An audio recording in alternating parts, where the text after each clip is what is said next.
Alright, so I'm making this video because I just got to the, what do you call it, the Zeta Challenge last night. So I thought it's time to like go through and show you guys exactly what I got. And you could sort your ships out by how many stars they got by doing rarity. And then, when you go in here, I started by upgrading all the ship abilities first. And the ones that had really good pilots, like already leveled up, I did their crew ability first, you know, as much as possible. And then when you get to a certain point, you know, they're proficient, I think. But you can see this one, his power's at 18,897. I think it's like neck and neck with Home 1 right now. Alright, this guy, like everybody's got him, you know. So he makes a good pilot, man. It's a hard hitting ship. It hits really hard. He's got a couple great special abilities. This one's pretty key to have because it has auto taunt. So anytime you get a target lock, he throws up taunt, you know. And then you got more time to work on other ships before they blast you out of the sky with your squishier ones.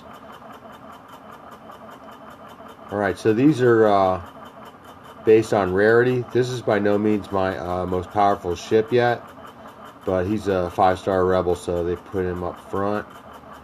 I got my 5-star U-Wing. So Brian was just asking me about this, and I think with this turn meter stuff, I think he's going to come in pretty key, and especially if you plan on just staying with Home 1 for a while, or even with the Mace Windu ship. The Dominatrix or whatever it's called. Yeah. What's going on? I lost my Wi-Fi here. Okay, so I got my Scarif Pathfinder guy really up high. I hit the thing by accident. So you're talking about more and more speed, and then as that, like, that cascades down to other players too. Like another random ally gets turn meter. So I think this is going to be a big ship. Alright, stealth is good. That's better than you know, Ahsoka's whatever it is, defense. More and more turn meter. You know, a lot of turn meter with this ship. Alright, so this one's kind of key, man. His basic, like, hits all target locked enemies. So every time you're working with your TIE fighter pilot or your first order TIE fighter pilot, you know, try to, and Clone Sergeant, by the way, does target lock. So try to target lock as many of the guys as you can, right? Because he gets more turn meter as he goes, right? And especially when he hits a critical hit there. This one is a nice AoE. Alright, so I'm showing them to you when they're pretty highly leveled up abilities. And to get a ship to level 80 is pretty expensive, man. You're going to have to spend money on shipbuilding materials. Alright, so this ship is pretty key because you can break taunts, right? Oh, okay, and another thing is she can get offense up, and then Home 1 uses that. So I get Home 1, I get offense up with Ahsoka and Clone Sergeant, and then I think you know, Home 1 takes advantage of that and calls 2 assists. So alright, so she has evasion up, which is pretty handy. You know, she can absorb a lot of damage. And this one is her debuff. So this was really nice if you got somebody taunting. Alright, so this guy's going to be coming up soon. I got him up to like 5-star ship and 5-star crew member.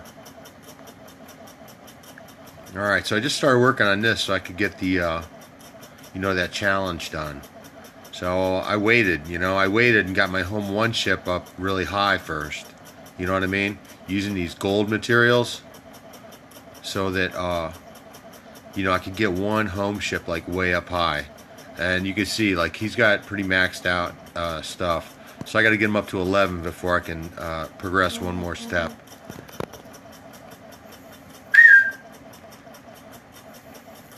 So he calls an assist, and he can call 2 assists if they're buffed with like offense up, or I think even like defense up and stuff like that works too. And this is a, you know, just like he does in the game, the master plan.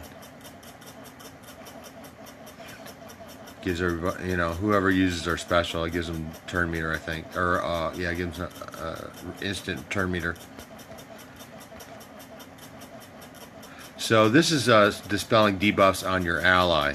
So if you got somebody that's got target lock or offense down or something like that, you can get rid of that, and then everybody else gets advantage, which is armor piercing, I think.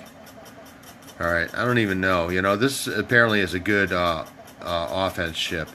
You know, so I'll look into it later. All right, resistance hits hard. You know, and what's the cool ability about this? I forget. Yeah, target lock for 2 turns. So that's more in the line of like Vader's TIE Advanced, because he does permanent target lock. And expose. That's nice.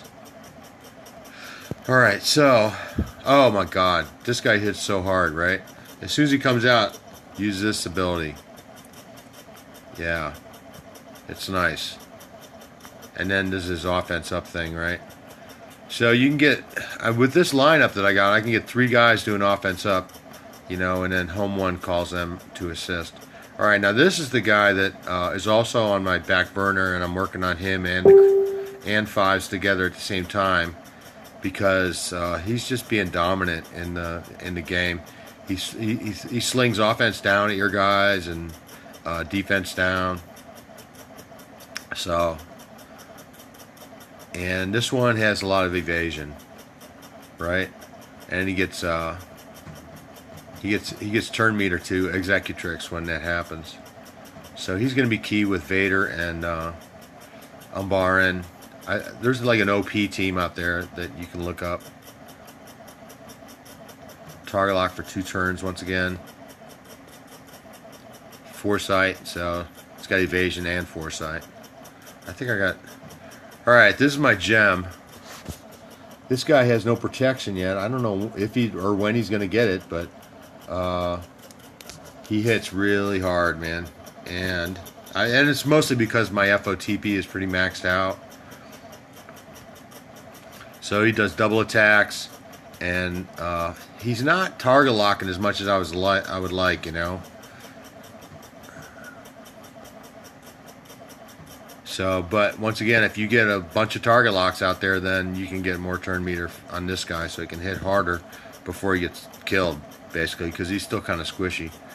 All right, so here's another light side ship that is apparently a good support ship. So you can look that up. All right. So let me end this and like do a couple battles.